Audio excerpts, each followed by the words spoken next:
ঝালকাঠির নলছিটির ঐতিহ্যবাহী হদুয়া দরবার শরীফের 3 দিন ব্যাপী 135তম বার্ষিক ওয়াজ মাহফিল অনুষ্ঠিত হয়েছে।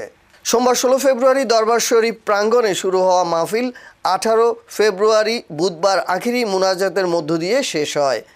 মাহফিলে প্রধান অতিথি হিসেবে বক্তব্য রাখেন বিশিষ্ট ইসলামী চিন্তাবিদ, আন্তর্জাতিক খ্যাতিসম্পন্ন বক্তা আলেম তারেক মনোয়ার। এতে সভাপতিত্ব করেন হদুয়া দরবার শরীফের বর্তমান পীর সাহেব মাওলানা শাহ আবু তৈয়ব। মাহফিল সঞ্চালনা ও পরিচালনা করেন হদুয়া দরবার শরীফের শাহ সাহেব হুজুর মাওলানা শাহ মোহাম্মদ আবুল কাশেম। নিশ্চয় আমি তোমাদের ইলাহ, আমি ছাড়া তোমাদের কোনো ইলাহ নাই, তোমরা আমার ইবাদত করো। আমরা বললাম ইবাদত কি? আল্লাহ বললেন নামাজ কায়েম করো, আমার জিকির প্রতিষ্ঠিত হয়ে যাবে। কি কায়েম?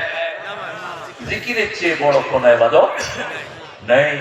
জিকির জিকির জিকির জিকির, পরে জিকিরে বেশি। সূরা জুমা আল্লাহ বলছেন 11 নম্বর আয়াত, ইযা কুদিয়াতিস সালাতু লিল্লাহ আযকুরুল্লাহা কাসীরা লাআল্লাকুম তুফলিহুন।